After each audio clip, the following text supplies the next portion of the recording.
Howdy, y'all. Hi, guys. It's Ryan. And Angela. RNA music. Deep That's right. in the heart of Texas. Mm-hmm. As if you didn't know Of course. already. In case you didn't, You might need to stop saying that. we're in Texas. Why? Are we moving? Yeah. Moving to... Antarctica? Yeah. Ice wall. Deep into the heart of Antarctica where no one is allowed to go. Yes, exactly. Anyways, I just totally lost my train of thought. We're in Texas. See, I left Texas and went to Antarctica and got lost. Yes. Welcome to another Ask RNA. Yes. Let's get right to it because I don't even remember what number this is. But here we are. Yeah. Big John. Hey, Big John. I think this is Florida Big John. Yes, it is. Right. Hi guys, this is for both of you. I heard that the new X-Men movie was a slam against God and Christianity. Did you find this to be true, or is this coming from tinfoil hat people? I haven't met very many tinfoil hat people. I haven't either. We don't go in that circle. Maybe I know some and I don't know that I know. Yeah. Yeah. What do you- Yeah. Actually, I know two. You know some? Yeah. So what do you think about that? I did.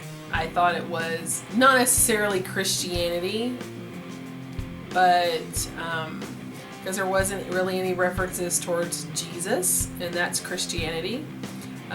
But I do think God in total, the God who Christians believe in, it was a slam. The Judeo-Christian God. Yes, I think that there was a slam towards that. It wasn't necessarily a slam, but it was slightly blasphemous. Yeah. Yeah. Not even slightly. It was blasphemous. I mean, like, Avengers blasphemed God a little bit. Ultron blasphemed God quite a bit because he was just like, I am. You know, he even quoted scripture. Yeah, he called himself I am. Yes, he even quoted scripture. So that was a big little bit of a slap in the face. But I'm not so sensitive where that will affect my Christianity, or I'd be angry at other people, because people are going to do things that are going to offend you no matter what. So I'm not going to get offended about, all you can do is just don't watch it. Yeah. So if you're like, even to me, even the Russell Crowe Noah was, way worse. Was the slam because it wasn't even biblical. So there was lots of stuff that's, but that's been going on forever. And for people to get butthurt about a movie now and not think about movies in the past, however long movies have been around, 100 years, is. Yeah. From silent films to now, there's always been some kind of form of blasphemy, and it hasn't stopped people from watching movies yet. And it should, but it's just, that's the way it is. Yeah, I kind of get it, because Apocalypse was referring to himself as the creator. He referred to himself he said, like, I've been called this, and this. And he referred to himself as Elohim. Which is like, whoa, hey, that's like saying I'm Jehovah. Jehovah, yeah. Like, whoa. Yeah. No. Yeah. No. Yeah. It's dangerous ground for me. I'm a Christian, and we're Christians. Me not too. I am. She's one of those. No. I'm probably more Christian than she is. Yeah, he loves Jesus more than me. I probably do. So, I'm a super Christian. No, I go to church twice on Sundays. Anyways. 2 different churches. It's just, I got where they were coming from with the story point that he was like. You just have to be really, it's just, you have to be really careful with stuff like that. I was sort of like, I wasn't really. Don't get I wasn't necessarily offended about it, because I'm like, well, we know he's not. We know he's just a mutant. Like, and he's just a specific, he's an actor dressed up in a costume. And he knows that he's just a mutant too, because he was born. So but he's just full of himself, that kind of thing. So I kind of wrote it off like that. Yeah. And the thing that I did like, though, is because you see Nightcrawler's character in it, and Nightcrawler's character is very religious, and he's praying to God, like to God, Christianity God. Yes. And I'm like, all right, So here you have this one guy who's a blasphemer and calling himself God. And then you have another character on the good guy side who actually has the Christian belief. Is not praying to Apocalypse, right? He actually he believes, God. You know. Yeah. So I thought, for me, it was slightly balanced, I guess, but yeah, but it goes in line with how the premise of how the Egyptians believed. A lot of them did believe, and pharaohs did believe themselves as gods. They were gods. They were God, and then the Ra and all those guys were just sub-gods, and they were gods of this and gods of that.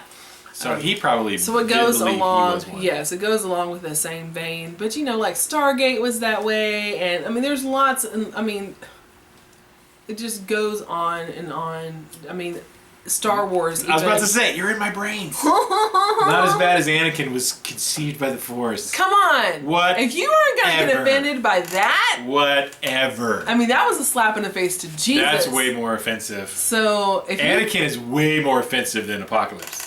Like, it's not even close. I'll tell you one thing. I'm about to get fussy up in here. Fussy. Don't make me get started. No. So if you're going to still watch Star Wars after that, then you can't get mad about. You're probably going to hell. In a handbasket. No, I don't know. I can't say that. I'm not God. I can't say that. I can't say that. No, we can't say that. I still watch Star Wars. But you are.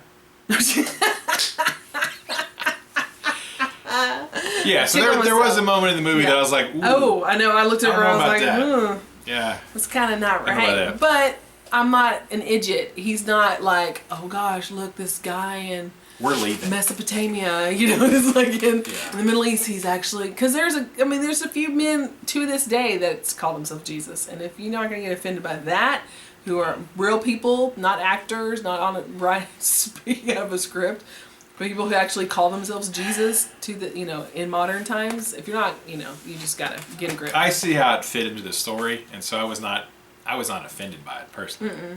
No, I thought, ooh, I was like, that's whoa, not right. But the rest of the movie was really great, and I agree with Ryan. We were talking about this on other not forums, but conversations on Facebook and stuff, that it was out of the reboot of the new group of people, it was the best. I think it was really. I enjoyed it thoroughly, of the new new school of X-Men kind of vein of these movies. Still my favorite of those. So. Yeah, that's good. Yeah, I enjoyed it. All right. I hope that answers your question, Big John. I just opened all the worms there. I don't even know. Let's go fishing. I don't even know if I want to read the comment section. I know, right? This video. So. Alrighty. We gonna read that? Yeah, sure. If you want to, you put it on there. It's just a comment. Oh yeah. There's just a comment from P-Man08565. It's Perry from Southern New Jersey. I just sent you some strings. Yes. You should get them soon, Perry. Thank you for ordering some strings from a little mom and pop shop deep in the heart of Texas. Yeah. Which is in Texas. My apologies for overlong comments last week. Guess I let my enthusiasm for your channel get the best of me. I was intrigued by your recent discussion of your biracial relationship. Yeah. What? Am I black? Yes, you are. What's so funny is because I'm biracial. My mom is Caucasian. My dad's African American. I was so politically correct right there. I don't know. I find Caucasian very offensive. You call me a white person. I was gonna say something else. Yeah, I was too. But we would always say, like, Mom, you're not white. You're like albino black person. That's what we would always say when we were kids. Like, we were just like, my mom's not white. She's just an albino. She's pigment. Not that we were ashamed of her being white, but it was just a funny thing that we would say. Okay. Yeah. I can somehow identify with your circumstances, as I'm an African American male who enjoyed wonderful romantic friendship with a white Caucasian ? Because I don't know. Is Caucasian Is appropriate? Right? Is white appropriate? Is that a thing? I don't know. I just say peach. Don't get butthurt. That's what my kids say. I'm peach. I'm creamy. I'm peach. A woman. We had 8 amazing years with each other until she unexpectedly passed away in her sleep 9 years ago. Oh, I'm so sorry. I am very sorry. That's happened to a sister of ours. To us. My stepsister's husband, just middle of the night. 30 years old. Jerry was 30. He was 33. Just went to sleep, didn't wake up. Scary stuff. That was a terrible time for It us. was. So we can relate to that. We can understand. And empathize. Yes. You obviously have a very strong bond because not only have you been with one another for a good long while. Yes, we have. Jinx. You also work together every day without getting sick of each other. Yeah. We have too much fun. We have a lot of fun. To get sick of each other. Continue. Oh. Sorry. A perfect example of how a couple can remain as one and thrive despite demands of time, children, work, etc. Congrats. Love the freckles, by the way. Thank you. Yes, we've been together for a long time. We were talking about it just like a couple days ago. Yeah, a couple days ago, and how it's just been... almost half my life. Yeah. And I thought about that, I'm like, whoa. Yeah, it's weird when you get to that point in a marriage relationship, where you've been with that significant other longer, or as long, when you get to that point where as long as you've known your parents and your siblings, where your life with your person is deeper, when your parents don't really know you as much as your significant other. It's crazy. So like if you move out of your home at 18 or whatever, yes, and then you've been married for like 18 years, 18 years or so, it's just when you get to that point, it's like, wow, we've, half of my life is I've been with Ryan. I would totally trade you for my family. Every time. Don't tell them I said that. They probably won't watch anyway. They don't. My family doesn't watch this. Your family doesn't watch this. I don't think any of our family members watches our YouTube channel. No, cousin Kim, I think she watches. Kim watches. Hi, Kim. In Ohio. Hey, Robert Baker. We have family in She has family in Columbus. In yes, my Caucasian family. Her white peeps live in Ohio. Yes. And my brown peeps live in Alabama. Alabama. It's not stereotypical at all.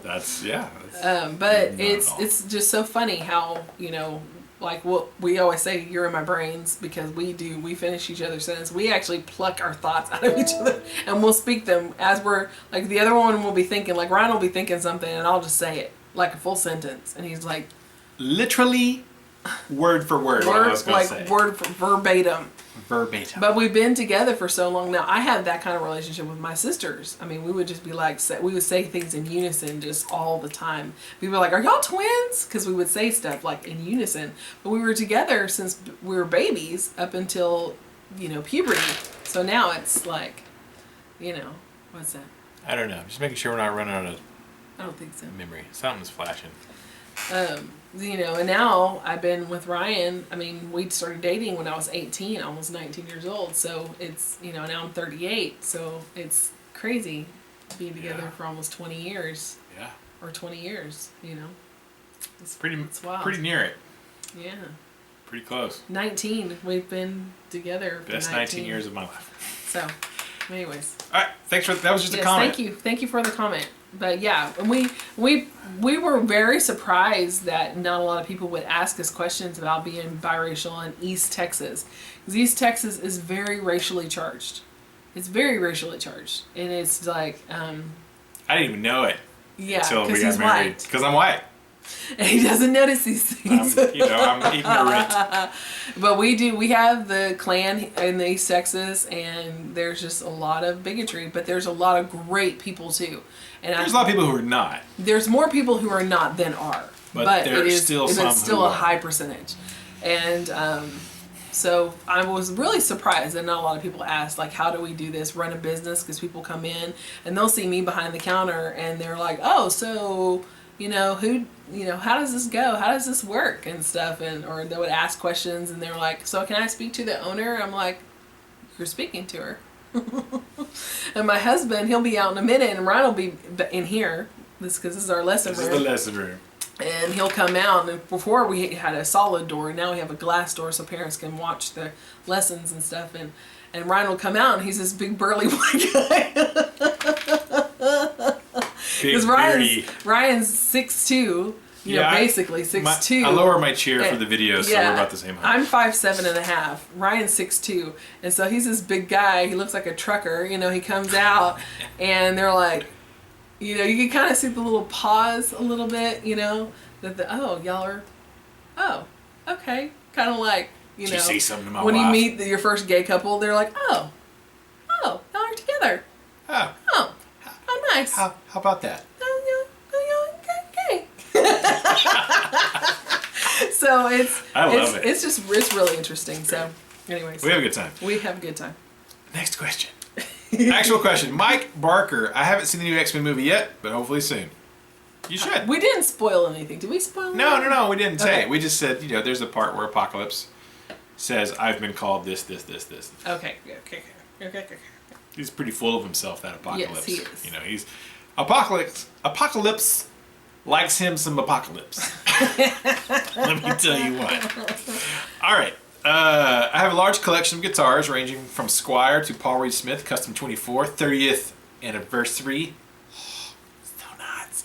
And I need to sell most of them to help pay for my daughter's college. She doesn't need to go to college. College is way overrated. He did. I didn't. I went to college. Yes. Took out student loans. I wish I hadn't taken out the loans. But I want to go back. So. It's a secret. Don't tell anybody that. But I want to go back. Oh, yeah. I do not.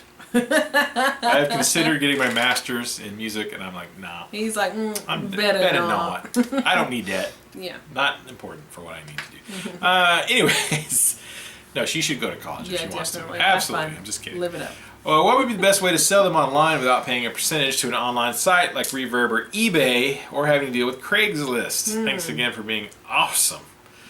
That's a really good question. I was going to say Craigslist is great because there are no fees. Yes, with Craigslist. but you have the people that deal with Craigslist now. It's slipped quite a bit.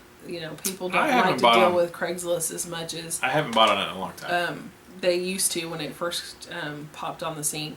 But what I know a lot of people sell through is on Facebook page. You're in my braids.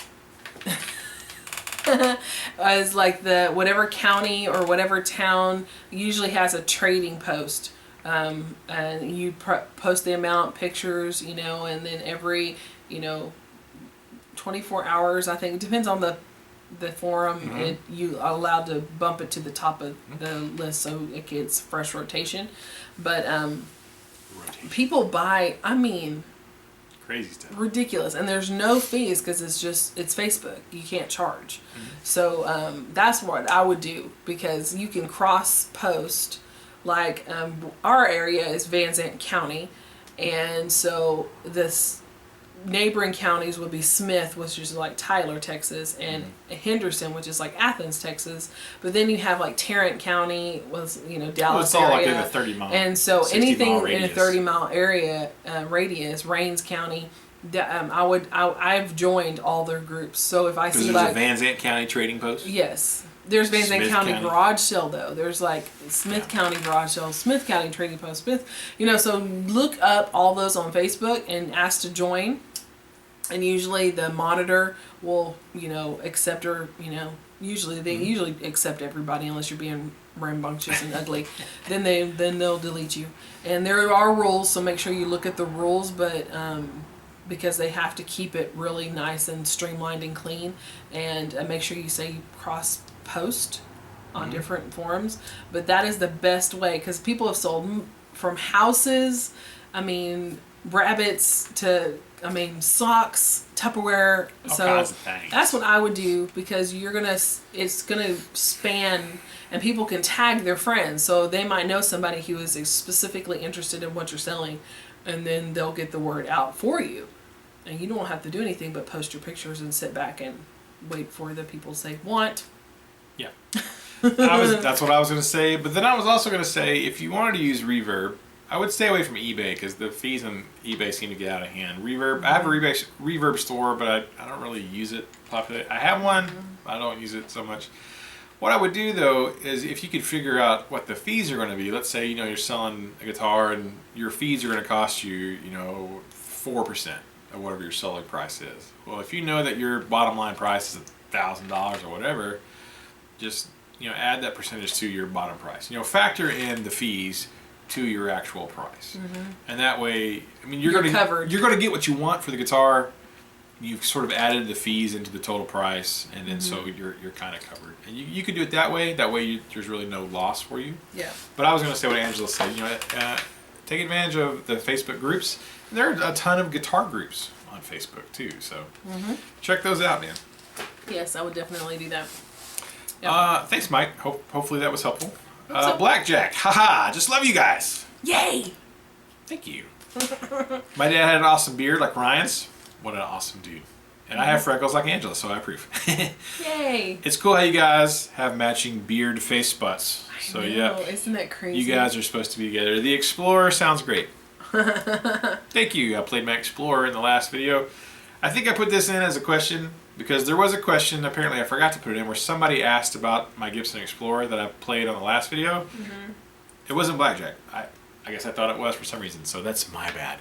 But to answer that question, the pickups in my Explorer currently are the Gibson pickups, like the 500T. That's the next one.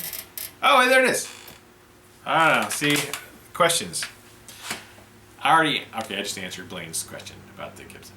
Yeah. Anyway, so I don't know why did I stick Blackjack's comment in there. I guess we thought it was a great comment. Thanks, Blackjack.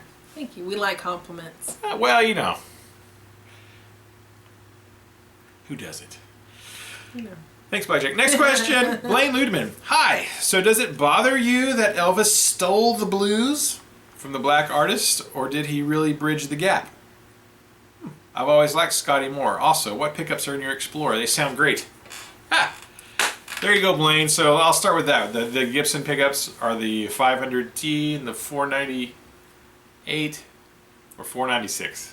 Yeah, I don't even remember. It's just the original Gibson pickups that were in it. There's a 500T, though, I think, in the bridge for sure. Does it bother you that Elvis stole the blues, or did he really bridge the gap? So I think your question is, do we think that he stole the blues, or do we think that he bridged the gap?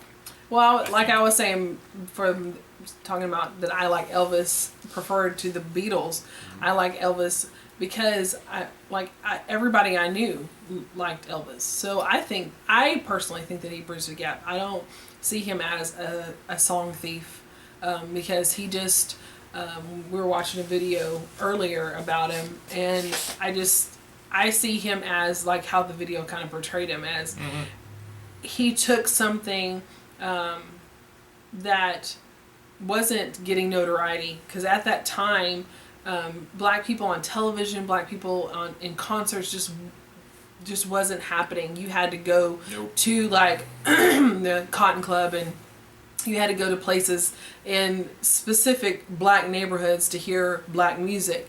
It wasn't being publicized like it was. So he took a genre, I believe, that needed to be heard, or more than just what was out there, Mr. Sandman and all that stuff, other stuff that was being played. And you had your country artists. Music. You had your country artists at about the same time, your Hank Williams and your Patsy Clines and stuff like that. But on this same night, there was this rich culture of music that wasn't being noticed. It was being missed.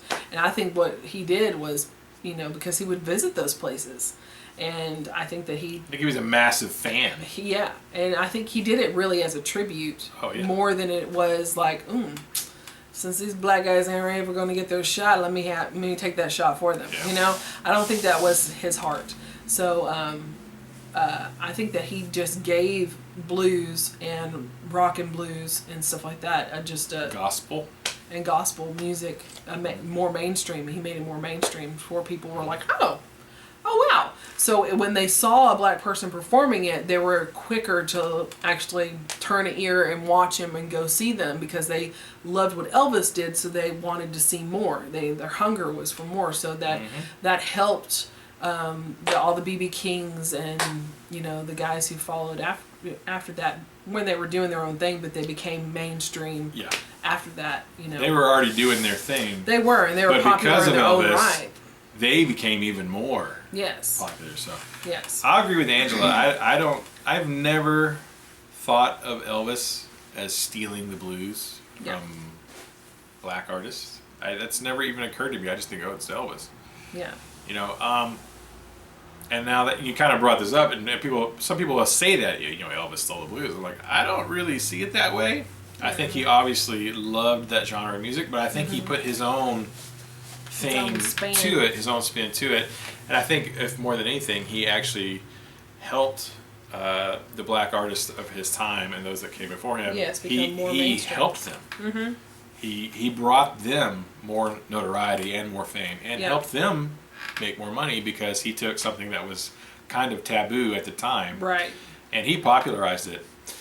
And we were watching a video where they talked about, when at the height of his fame, really, there was there's incredibly racially charged tensions in our country in the 50s and 60s. I mean, terrible.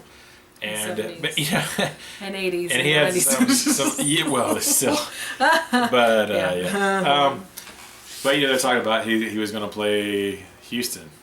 Yeah, the Astrodome, right? And it's sold out crowd and all that sort of stuff. And they tell him, you don't need to bring your backup black lady singers. You just leave them at home. And he's like, no, they're coming with me, or I don't play. Right. And he was just like, F off, Houston. Yeah. I'm bringing my musicians. I don't care if you. Yeah. And so he was an absolute fan and lover of the culture and the history of that music that came to him. But I definitely I don't even look at Elvis as a blues artist. I don't even consider him I think him pop. He's just, pop rock. So. Yeah, I mean, he had his songs that were just very... obviously, it's a 12-bar blues. Very soulful. He was very soulful, but, not like soulful. Him and B.B. King, you just can't... they're not on the same plate, and then there was a quote there by the King, as in B.B. the King, who was like... Mr. the King. Mr. the King. They're like, do you think Elvis, stole the blues? He's like, no. Yeah. And I was like, if B.B. King doesn't think he stole the blues, who am I to argue with Mr. the King? Now, yes, for those people who definitely accuse Elvis of stealing the blues, I was like, no, I don't think so. Are those same people who accuse him, are they as irate about Eric Clapton stealing the blues? Yeah. Or Joe Bonamassa stealing the blues? They have got to be absolutely pissed at Stevie Ray Vaughan. They probably hate Stevie Ray Vaughan's guts. Led Zeppelin. If they think Elvis stole the blues, they probably hate Stevie Ray Vaughan. Yeah, and Joe Bonamassa. You can't have one without the other. Yeah. Now, I was terribly upset when I discovered that some of my favorite Zeppelin tunes were not actually written by Zeppelin. That they literally stole some blues songs from blues artists. Lyrics. Everything. And then wrote it off as written by, Jimmy Page, Robert Plant. I'm like, you son of a bitch. I was so mad because I love Zeppelin and I didn't connect those dots. I'm like, oh my gosh. Now that did kind of tear me up a little bit because it's blatant. That's blatant. Yeah. Blatant. Yeah. Where I think Elvis is much more paid tribute to and honored those artists and did a lot to bring the whole community. And he did a lot of covers. But it was, it really was just to put his own spin on it. It wasn't, he made it his own. It wasn't, and I genuinely think that during the time where, barely any black people were performing at that level. You had your, towards the 60s, you had your Supremes and your, Gladys Knights and your Smokey Robinsons. You had those guys and Stevie Wonder, and they're coming up, but I think a lot of it was because Elvis paved the way. He kicked the door wide open. Because he was, not only did he have this great grasp on blues and rock, but he also had a love for just people.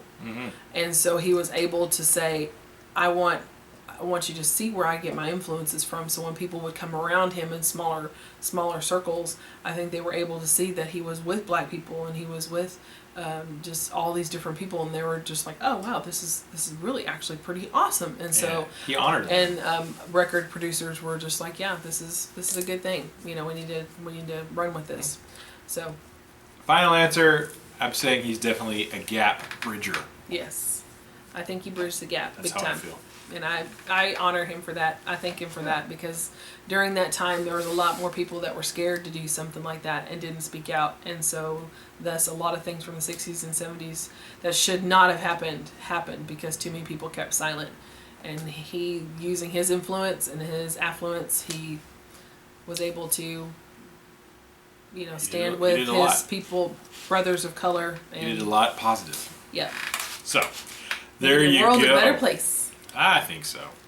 All right, I think our battery's about to die. So, that's a good thing that was the last question. Yay. So. Thanks, Blaine. Thanks, Blaine. So, if you have any questions for next week, leave them down below. Leave your comments down below. We may or may not read the comments. Sometimes I print them on accident with the questions. But we do enjoy reading the comments. We do try to read them all and at least give them a thumbs up. Sometimes I'll reply to the comments too. I don't reply to the questions because I want to save that for the video. And sometimes I will reply. Get my words out. But I'll say it's going to be RNA music, but it will be me. So I'll just put Angela and then say something. So you'll know it's, you know. Yeah, if it doesn't say parentheses Angela, then it's me replying. Yes, that's right. It's not lackeys. I'll make the distinction. We don't have any lackeys or employees off to the side handling our business. We don't have any social media kiddos that are doing their stuff for us. Not yet. Maybe someday. But even then, I don't think it's right. No. I think if it's your channel, you should do the work. Should. Anyways. All right, thank you guys so much. We appreciate you very much. We're excited. We're going to go pick up our kiddos in a couple of days. Yay! Our boys have been away from home for about 2.5 weeks. Oh my gosh, it's crazy. It's been great having the fast forwarding into our 50s when we have an empty house. Oh my gosh. But I've missed my kiddos, so we're excited. It's like late 40s, babes. Yeah. Oh, it's creeping up. Let's not talk about it. Whoa. Anyways, so we're going to go get our kids this weekend. Hope y'all have an awesome weekend. Stay tuned for more videos. Some hopefully product stuff coming out. Who knows? Depends. But we love doing the Ask RNA FAQ thing. So thank you so much. Keep the music alive. Don't forget it. Wheelie, wheelie, wheelie, wheelie. Ike's going to New York. Have a safe trip, Ike. Bye. Bye. So excited. Sweet tea. That sweet tea was awesome. I want some more.